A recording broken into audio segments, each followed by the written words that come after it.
Si j'écris A, parenthèse 3, 4, tout le monde, ou quasiment tout le monde, devrait savoir que ça identifie un point sur le plan cartésien. Je parle du point qui est situé ici à 3, 4. Ce point-là, c'est l'adresse, il n'y en a pas juste un, et je l'identifie ici et je l'ai nommé A. Par contre, si j'écris A et j'écris une petite flèche par-dessus, et j'écris égal 3, 4, ça ressemble, mais c'est pas du tout la même chose. Ça, c'est un vecteur, et ce que j'appelle, j'appelle ça comme un mouvement. Si je pars d'un point, et je ne sais pas quel point, mais je vais dire ce point-là, j'amène ce point-là et je vais avancer de 3 et je vais monter de 4. Donc, ça, c'est le vecteur ici. Je prends le point ici et je me rends là. Alors, sur le logiciel ici que j'ai, GeoGebra, j'ai trois vecteurs. Donc, j'ai le vecteur V. En passant, les vecteurs sont souvent identifiés par les lettres V, U et W. On écrit le égal. Il manque la flèche par-dessus le V dans le logiciel ici. Et moi, je n'aurais pas mis un égal entre le D et le 4 et le 8 pour identifier le point.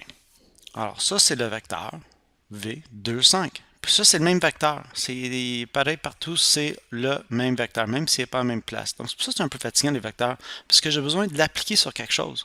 Un vecteur 2, 5, ça ne veut rien dire. Ça veut dire qu'il faut que je parte d'un point de départ. Là, mon point de départ est 2, 3. Donc, j'amène le point 2, 3 à 4, 8 avec ce vecteur-là. Ici, j'ai le vecteur U et j'ai pas identifié vraiment le point de départ, mais il est là. Ça veut dire que je vais reculer de 3 et je vais monter de 6.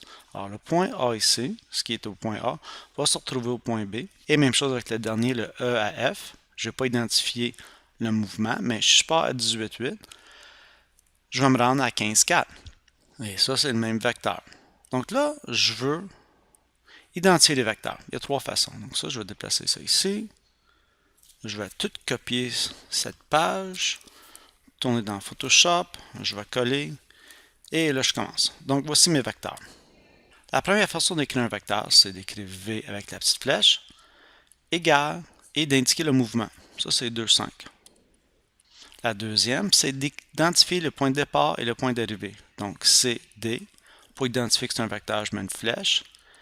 Et là, si je n'avais pas le 2, 5, il faudrait que je le calcule. Mais là, de 2 à 4, monter de 3 à 8, donc c'est encore 2, 5. La dernière façon, c'est d'identifier le vecteur V, c'est de donner deux points d'information. Le premier, c'est la longueur du vecteur.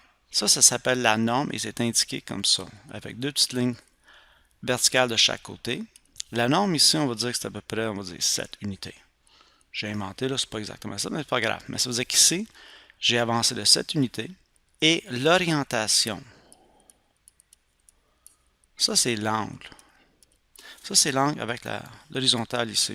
Ça, à vue d'œil, on va dire que c'est à peu près 65 degrés. Tu sais, j'invente, c'est pas ça, mais en tout cas, à peu près. Donc ça, c'est les trois façons que je peux identifier les vecteurs. La première, c'est avec V, flèche. Point de départ, point d'arrivée, flèche, 2, 5. C'est la même chose, c'est encore le même mouvement.